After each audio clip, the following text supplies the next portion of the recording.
Olá, pessoal. Estamos aqui hoje para mais um episódio do nosso podcast do OncoWeb, Oncologia Inteligente, um espaço criado para discutir os temas mais relevantes da oncologia com os pacientes. Olá, eu sou a doutora Cristiana Tavares, oncologista clínica, E eu sou Tiago Apolinário, oncologista clínico também. e vamos discutir e falar hoje sobre vacinação no paciente oncológico, um tema extremamente relevante. E para isso, contamos aqui com a presença da doutora Silvia Lemos, que é infectologista, professora, doutora da Universidade Federal, e veio aqui conversar conosco sobre vacinação no paciente oncológico.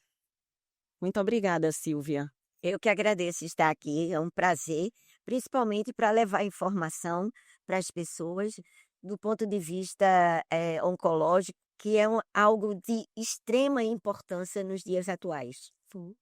Silvia, eu acho que é importante aqui, antes da gente pensar em vacinação, a gente falar um pouco em algumas palavrinhas-chaves que as pessoas escutam, leem e que eu acho que tem que estar bem claro. O que é um paciente imunossuprimido?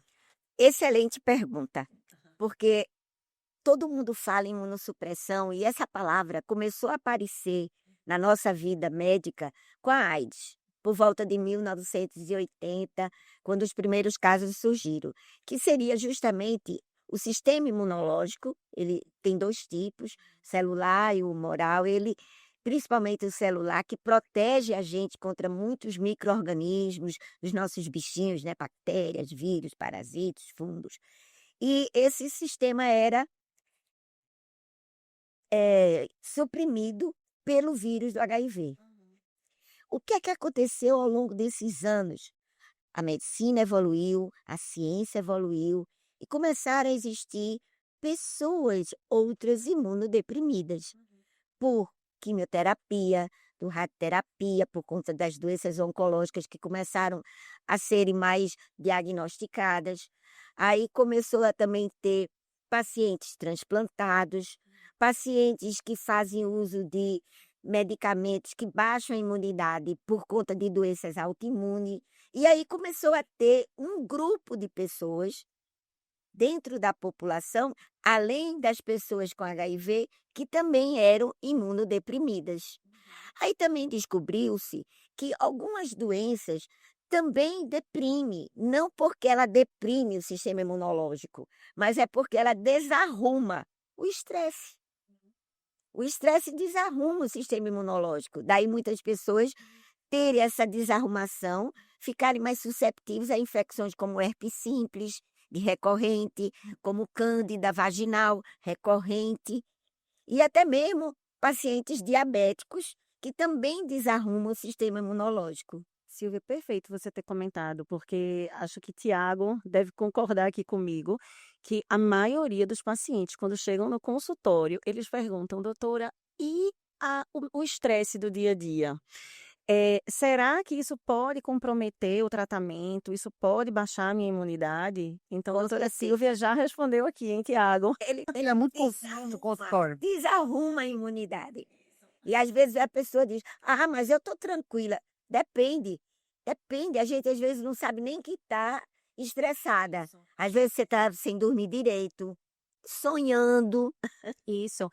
E o estresse, ele depende, né? Tem pessoas que estão passando por uma situação difícil e conseguem lidar Sim. com o estresse, outras problemas simples do cotidiano que aquilo abala tanto, afeta tanto, não é? Então, isso é muito relevante, depende muito. E é muito comum no consultório, né? O paciente tem um estresse emocional, ou enfim, e acaba aparecendo herpes, alguma coisa do tipo. Eu acho que. Pois é. Desarruma. Eu acho que esse início super importante, falando sobre essas definições, né, do que é a imunossupressão, para o paciente conseguir entender se ele está nesse grupo de imunossupressão ou não. Mas, assim, falando do paciente oncológico, doutora Silvia, por que é importante a gente falar sobre vacinação no paciente oncológico? Olhe, não só os imunodeprimidos, mas principalmente os oncológicos, a imunidade ela fica alterada. E aí ela fica baixa. E aí, por exemplo, eu tenho uma gripe, essa gripe pode se transformar numa pneumonia. eu tenho uma pneumonia, essa pneumonia pode se transformar numa sepse. Então, o paciente começa a ter coisas triviais, coisas simples, que por conta da imunidade alterada pelas drogas, pelo tratamento, pela própria condição do tipo de câncer, pela ansiedade que aí entra o estresse, correto? Você começa a ter outras coisas, e aí o que é que aparece? As doenças se complicam. Então, daí é importante, né, a gente fazer essa prevenção, essa orientação, que deve estar muito bem casada com o médico, tá? Eu sempre digo aos meus pacientes que procure seu médico para que ele possa também com você discutir, orientar, entender o momento que você está, para que você possa realmente se sentir mais seguro. Claro, sempre essa conversa. Até porque é muito importante, né, Silvia, que o médico estabeleça esse vínculo com o paciente. Então, isso se chama vínculo médico-paciente. É nessa conversa, nessa discussão, é conhecendo essa identidade do paciente que a gente isso transforma o médico num artista e não num artífice. Justamente. E tem trabalhos mostrando que quando o médico e o paciente estão juntos, pode, em sintonia, pode chegar até 90% a adesão a vacinas. E se é só o paciente, pode chegar só a 10%, porque o paciente sozinho, ele não vai poder tomar só a decisão. E quando é só o médico sem o paciente, também cai a 70%. Então você veja, tem que ser os dois, paciente e médico. Pois é. Acho que o paciente também acaba, assim, a ter esse apoio do médico e orientar a vacina, acaba sendo um apoio muito psicológico Traz também, segurança, traz né? O segurança. paciente se sente seguro. Porque eu acho que hoje em dia acontece muito do paciente ter medo de complicações de vacina, né? Assim, teve o Covid, teve toda essa campanha anti-vacina que está acontecendo também no mundo com informações que não são verdadeiras. Eu acho que ter esse apoio do médico acaba esclarecendo que Justamente. o benefício é muito, muito maior do que o risco de usar as vacinas que a gente tem disponível, né? E outra coisa também que é importante é saber o tempo. Esse tempo, eu gosto sempre de dizer, se você vai começar uma quimioterapia, e eu recebo pacientes, muitos, para ver justamente a parte imunológica, para ver se pode tomar determinados tipos de medicamento, principalmente por conta da tuberculose, que eu tenho que fazer o rastreamento de tuberculose, principalmente para pacientes que tomam imunobiológicos, aquelas doenças autoimunes que você usa imunobiológico. E eu sempre digo o seguinte: converse com o seu médico antes, mas, por exemplo, se você vai fazer uma quimioterapia, tem que ser 30 dias antes. Então, vá a ele antes de 30 dias, vá a ele com 60 dias, com 90 dias, procure ele antes, para poder você ter a definição. E também, se ele fizer a rádio, vão ser 3 meses depois. Se ele fizer se ele fizer a químio, eu já fiz a químio, então 3 meses depois. E se ele fez imunobiológico, vai ter que ser 6 meses depois do imunobiológico. Então isso é muito importante para a gente ter aqueles 90% de adesão entre médico e paciente. Então, talvez uma boa estratégia é quando esse paciente chega no consultório, durante os exames de estadiamento, enquanto se pede a autorização do plano de saúde, ou até a autorização do SUS para iniciar um tratamento oncológico no serviço, a gente já pode encaminhar esse paciente para vacinação. Porque quando ele começar o tratamento oncológico, ele está todo organizado, e com um risco, inclusive, menor de contrair infecções, de complicar, de ter infecções complicadas, porque ele já está vacinado, Isso mesmo. protegido. E outra coisa também que é importante, que nós temos as vacinas do SUS, e para os pacientes oncológicos e imunodeprimidos, nós temos o CRI, que é aqueles centros de pacientes imunodeprimidos. E eles têm todo um protocolo com doses, com vacinas que podem ser utilizadas. E o paciente privado que vai buscar uma vacina, a orientação que ele veja com o seu médico quais são as vacinas que devem ser utilizadas. Lembrando que vacinas de vírus vivos não devem ser tomadas, certo? E de vírus de vivos atenuados também não. Então, por exemplo, A febre amarela não pode ser tomada, a tríplice viral não pode ser tomada. Então, existem regras que precisam ser observadas para que seja feita uma vacinação adequada. Super importante, super importante. Ô, Silvia, antes de Tiago fazer a próxima pergunta aqui, você teria como só deixar claro para o público aqui o que é uma vacina de vírus vivo atenuado e o que é uma vacina de vírus vivo, só para eles entenderem. O que eu vou dizer para eles, eu acho que eu disse vivos, são todos vivos atenuados. Eu acho que eu errei aí, eu disse errado. Vírus vivos atenuados. Sim. São aqueles que os vírus, eles podem, dependendo da imunidade, dar reações. E essas reações podem ser confundidas, podem piorar. Sim. E aí você ter alteração. Certo. Aquela, como o sistema imune do paciente vai estar debilitado, ele pode causar uma infecção que normalmente não causaria, Não né? causaria. Daria febre, daria isso. Sim. Pois é. Tem até relatos de morte mesmo por esse vírus A atenuado. vacina consegue replicar, mesmo de vírus vivos atenuado, uma quantidade de sinais e sintomas que podem agravar. É um cuidado que a gente toma mesmo, né? Quando a gente orienta esse paciente, durante o tratamento, não fazer nenhum tipo de vacina de vírus atenuado, porque é um paciente imunodeprimido, que ele pode complicar. Então, a gente tem esse cuidado com essa orientação. Pois é, eu acho que assim, acho que ficou bem claro que é importante a vacinação no paciente oncológico, né? Assim, eu acho que essa informação ser disseminada, eu acho que é importante para todos, porque exatamente vai reduzir a chance de complicações que podem impedir que o tratamento seja feito da melhor maneira, né? Atrasar a quimioterapia, enfim, levar a infecções e Internamento, né? internamento. Internamento em UTI. Então, eu acho que a vacinação tem que sempre ser lembrada e ser buscada, né? Ou aqui no Brasil e também nos países de terceiro mundo, a gente tem uma epidemia, né? Vamos pensar assim, de câncer de colo de útero, né? Então, a gente sabe que esse câncer, ele é muito dependente de um vírus, que é o vírus do HPV.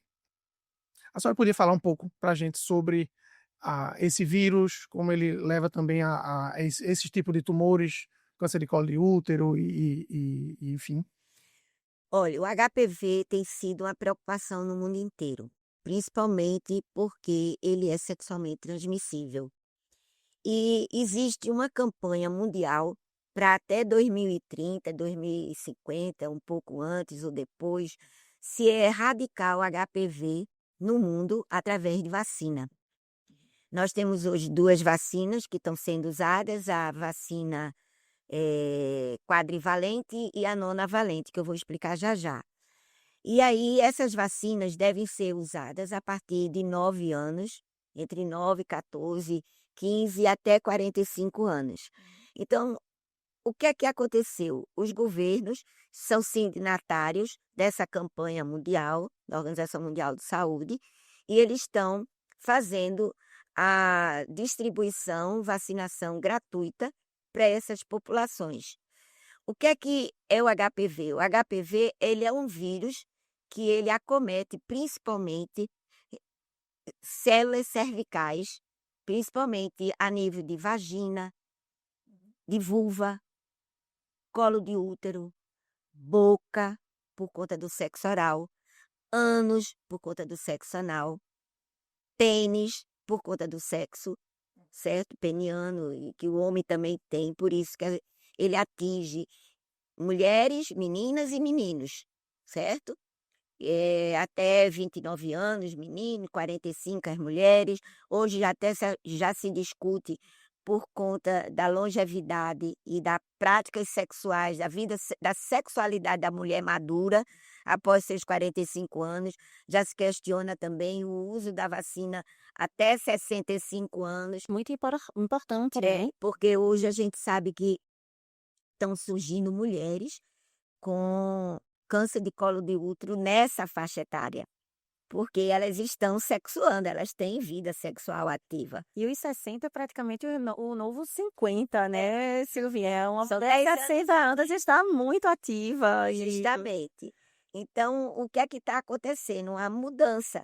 A gente ainda não tem isso, está precisando ainda de alguns trabalhos que reforcem, mas já existe esta discussão. Além disso, existem duas vertentes. A vertente do diagnóstico precoce, através do rastreamento, e a vertente da vacinação, que seria a prevenção. Então, se a gente vai prevenir a partir de 9 anos, 14, 20, 45, a ideia é que essas pessoas estejam imunes e essas pessoas não venham a necessitar de rastreamento. Mas tem que lembrar que esse é um vírus muito inteligente. Ele é um vírus que ele entra na pessoa através das relações sexuais, nesses locais que eu já falei, nesses órgãos que a gente já mencionou.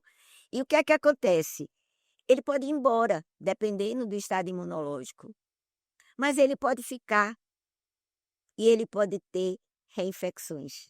Então, quanto mais reinfecção você tem ao longo da vida, mais exposição você tem para ter uma doença oncológica, para você desenvolver um câncer de colo de útero, um câncer de vagina, de vulva, de boca, de pênis.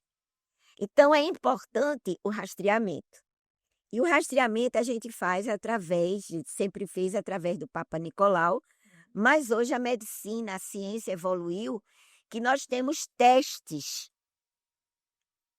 pegando testes que a gente chama líquidos, porque a gente pega a célula vaginal, a célula da lesão, certo? E faz um teste de hibridização. E esse teste, ele é um teste mais geral, seria um teste para uma população mais geral, porque ele não é específico para os dois tipos mais oncogênicos, que são o tipo do HPV 16 e 18. Mas, Silvia, só tem esses dois tipos? Não. Infelizmente, são mais de 100. Mas os mais importantes é o 16 e 18. Mas também tem o 6 e o 11, que pode levar ao câncer de pênis. Mas lembrando que a maioria dos cânceres de boca, de vagina e de vulva é o 16 e 18. Então, o que é que tem sido feito? E agora o Ministério da Saúde vai fazer rastreamento com esses testes gerais de hibridização. Se ele der negativo e não tiver nenhuma lesão, nada, só daqui a 5 anos você repete. Se ele der positivo, você faz o Papa Nicolau. O que é uma medida bem inteligente, porque você, aí não é igualdade, mas é equidade. É colocar na fila quem realmente precisa de estar na fila, né? E a gente tem dados, Silvia, do INCA, inclusive, onde o INCA mostra que 40% da população que faz a citologia não busca um resultado. Então, isso é dinheiro jogado fora. Então, quando você traz para a fila quem realmente tem um risco maior, então você está protegendo uma população mais vulnerável, está sendo mais incisivo na prevenção dessa doença e no Sim. diagnóstico precoce. E também está, como se diz, ampliando o leque de investimento quando é saúde pública. Sim. Porque você tem menos exames específicos, mas tem mais recursos para vacinação, por exemplo, ampliar a vacinação. Porque uma coisa, isso a gente tem discutido muito, uma coisa é a vacinação ou o diagnóstico em saúde pública, que é aquele geral, aonde você vai atingir muitas pessoas. E outra coisa é a individualização. Tanto é que eu sempre recomendo que o paciente com câncer, ele não pode ter orientações de vacinas gerais, é individualizada. Porque depende do tipo de câncer, depende do estadiamento, depende do tipo de tratamento, do tipo de medicamentos que ele está usando e depende principalmente do estado emocional, porque a gente viu desde o princípio que o estado emocional ele também dificulta a produção de anticorpos, porque leva o estresse. E depende da idade, porque a gente também sabe que as vacinas podem ser super poderosas, mas dependendo da idade, e no caso dos imunodeprimidos, no HPV, a gente faz 3 doses. Enquanto que nos mais jovens, a gente está fazendo uma dose. Enquanto que da população em geral, 2 doses. Dá para entender? Então, vai mudar, porque o sistema imunológico, o estado daquela pessoa também vai alterar a produção de anticorpos. Individualização do tratamento, individualização da vacina. Sim. Não é uma receita de bolo Não. que faz tudo igual para todo Não. mundo. Eu acho que isso tem que estar bem claro aqui. Não pode. Não é porque um tá fazendo 3 e você tá fazendo. Não, Que não. vai Tá fazer. fazendo menos. Porque é muito comum na sala de espera, doutora, mas fulana fez 3, fez isso e eu quero fazer também. Não, calma, cada um é cada um. E outra coisa, eu sei que todo mundo hoje usa aplicativos do Google, inteligência artificial, todo mundo sabe, às vezes mais do que a gente, certo? O paciente já chega com tudo pronto. Calma. Por quê? Porque vai depender de você, para que eu possa decidir o que é que eu vou fazer. Sim.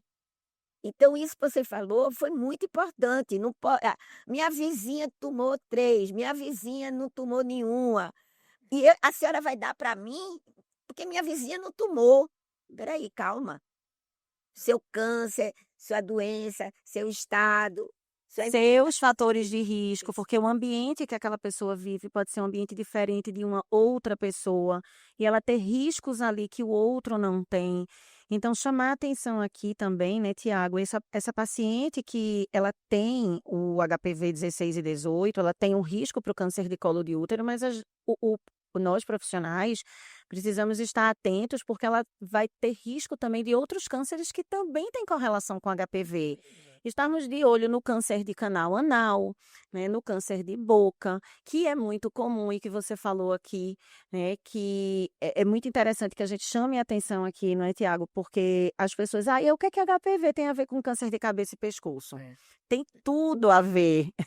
Então, praticamente 40% dos cânceres de cabeça e pescoço estão ligados ao HPV, né? Então, quando você usa a vacina da forma correta e indicada, a gente está reduzindo o risco para o câncer de colo de útero, mas também para todos esses outros cânceres que têm uma correlação com HPV. A vacinação é um método muito custo-efetivo em tudo, né? A gente também hoje só está vivo por causa das vacinas. Prevenção primária. Entendeu? Então, o tratamento, isso acaba prevenindo uma grande parte desses tumores. O câncer de colo de útero, acho que praticamente todos, né, vão estar relacionados a isso. Um ou outro é que não.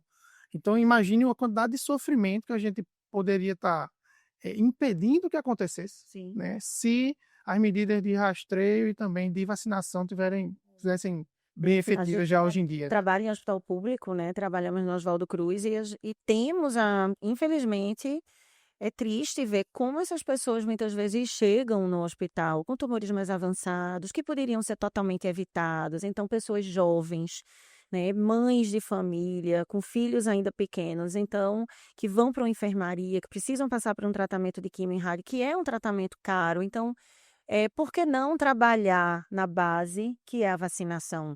Eu vi uma matéria importantíssima, inclusive isso foi falado no congresso da ASCO, na época que é o nosso maior congresso, que é o americano de oncologia. A importância, Silvia, o que você falou logo no início da entrevista aqui, da nossa conversa, na verdade, que é juntar a escola com os profissionais de saúde com a família. Então, essa interação, ela realmente aumenta demais a efetividade do uso da vacina, a primeira dose, a segunda dose. Então, é no momento em que a menina mais precisa da vacina, que é aquela idade de melhor efetividade da imunização, que é a partir dos 9 anos, né? Você me deu aí uma deixa para eu chamar a atenção, que eu tenho falado muito nas minhas abordagens, né, para o público em geral. Não tem um preconceito. A gente está tendo muito problema de adesão, de se ir nas escolas, as escolas pedir ao SUS para ir fazer a vacinação e a adesão pequena, porque existem famílias que acham que está se falando precocemente sobre sexo. Não. E não tem nada a ver. Eu sempre dou o exemplo seguinte. Hoje, se for assim, a vacina de hepatite B, que é uma doença sexualmente transmissível, ela é dada na maternidade. E ninguém está falando com aquele bebê sobre sexo. Isso. Mas está se Sensacional. prevenindo É. o futuro daquele bebê, Isso, correto? isso. O adulto, quando ele tiver a vida sexualmente ativa. Outra coisa também que é importante é que muitas vezes o sexo está sendo discutido na internet, está sendo discutido na escola, e não tem nada a ver com a vacina. E por fontes que não Que não tem, tem que nada estão a ali ver. sem nenhum tipo de respaldo. Então vacine, pelo amor de Deus.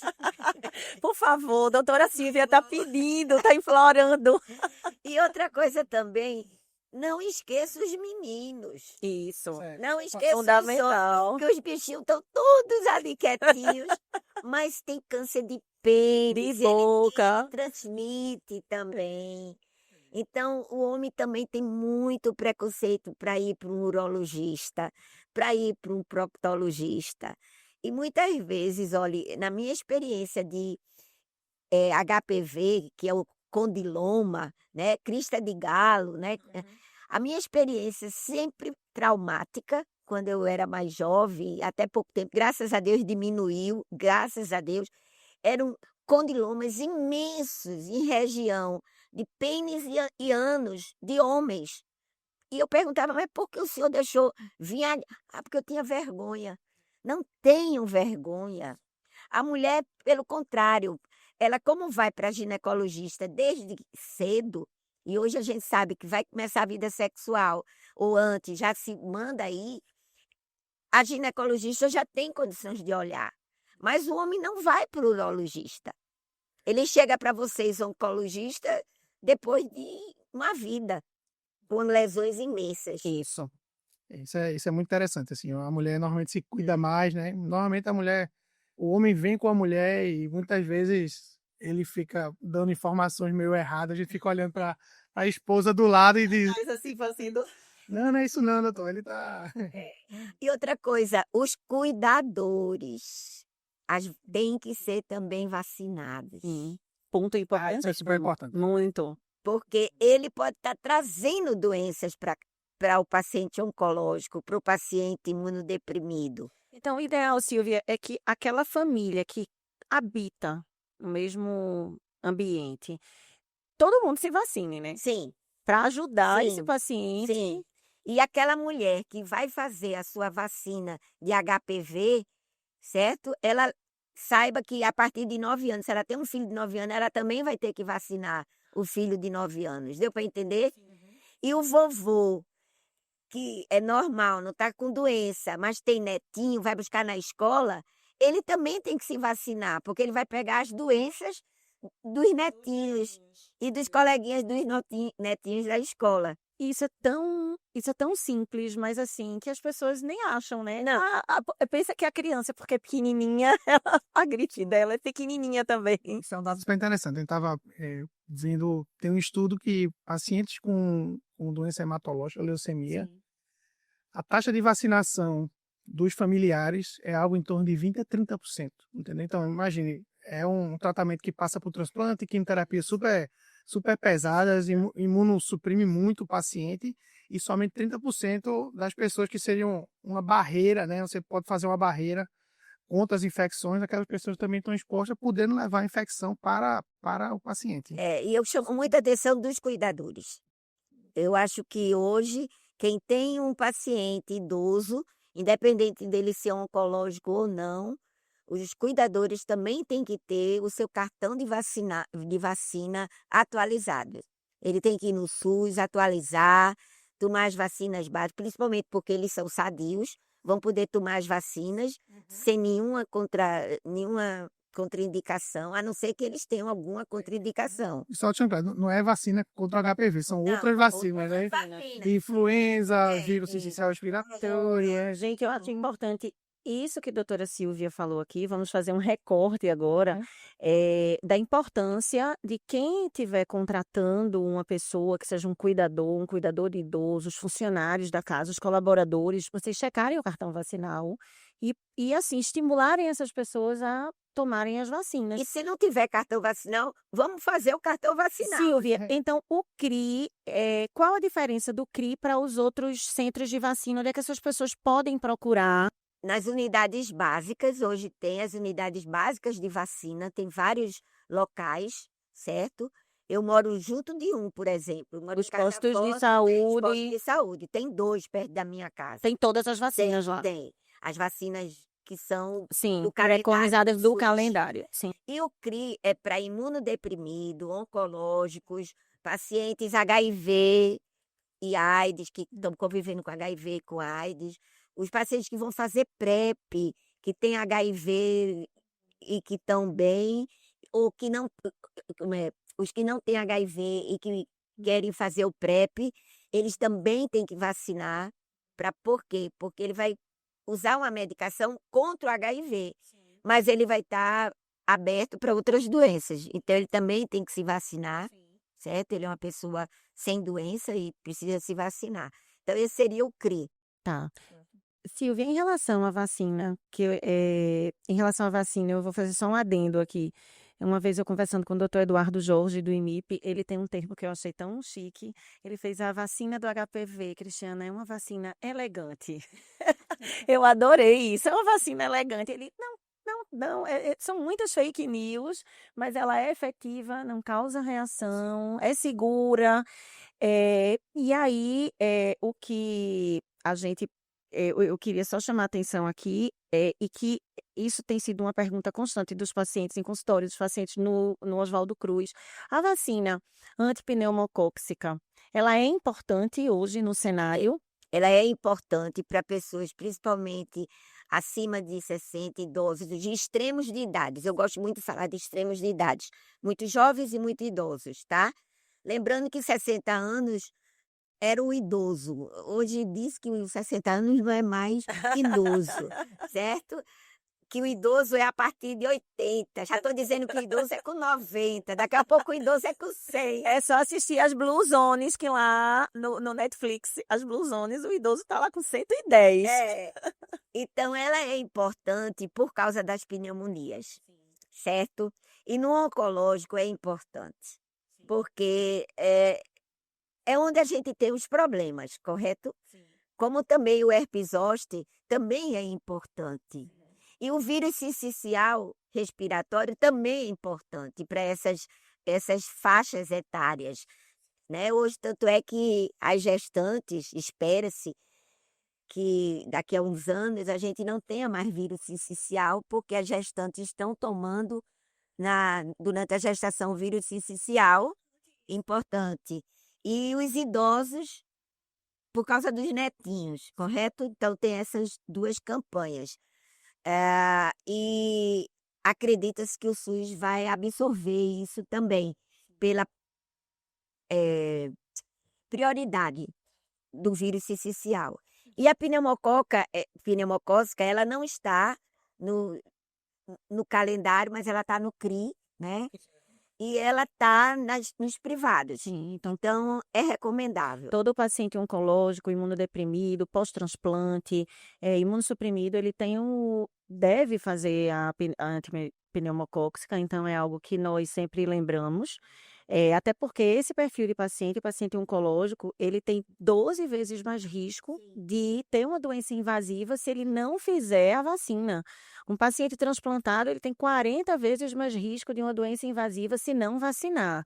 Então, Pode ser prevenido numa medida simples. numa medida simples. E que para todos esses pacientes, esses grupos que a doutora Silvia falou aqui, a gente pode encaminhar, ou essas pessoas, para o CRI, e lá terão enfermeiros e profissionais que podem também orientar, junto com o seu médico, essa questão da vacinação. A vacina pneumocócica, ela está no SUS, certo? E ela está no privado. E existe hoje também orientações, tá? A do vírus sincicial está para chegar e a do vírus sincicial já está no mercado. Então, também, e a do zoster só está no privado. Sim, certo. Silvia, vamos aproveitar aqui, porque a gente também tem uma areazinha no nosso podcast que se chama Oncoindica. Então, a gente está indicando, entendendo que a arte ela também tem tudo a ver com a cura, com a melhora, com a qualidade de vida. Então, a gente não pode deixar a arte e também estimular a cura através da arte dos nossos pacientes e dos pacientes oncológicos, né? Então, hoje a gente está trazendo aqui o livro Josué Limeira, é um autor pernambucano e que ele faz cordel. Então, ele tem várias obras que ele traduz essa obra para o cordel. E hoje a gente está trazendo aqui essa tradução, que é o livro de Vidas Secas, de Graciliano Ramos, toda para o cordel. Ele tem o Pequeno Príncipe em cordel, que é maravilhoso. Então, é assim, se puderem, é um artista pernambucano, um autor pernambucano, então vamos ler. E ler também é maravilhoso para reduzir a ansiedade, né, Com Silvinha? certeza, melhora o estresse e produz anticorpos. E aqui, uma lembrancinha extremamente nordestina para você tomar seu chazinho, que nós do Grupo Oncoeb também pode abrir, deve abrir, uma lembrancinha para você tomar aquele chazinho para reduzir os estresses quando você estiver estudando, fazendo seus protocolos, preparando suas aulas. Lindo. Tem o pirizinho. Estão vendo, gente, que é bom fazer podcast. É bom fazer podcast, é bom.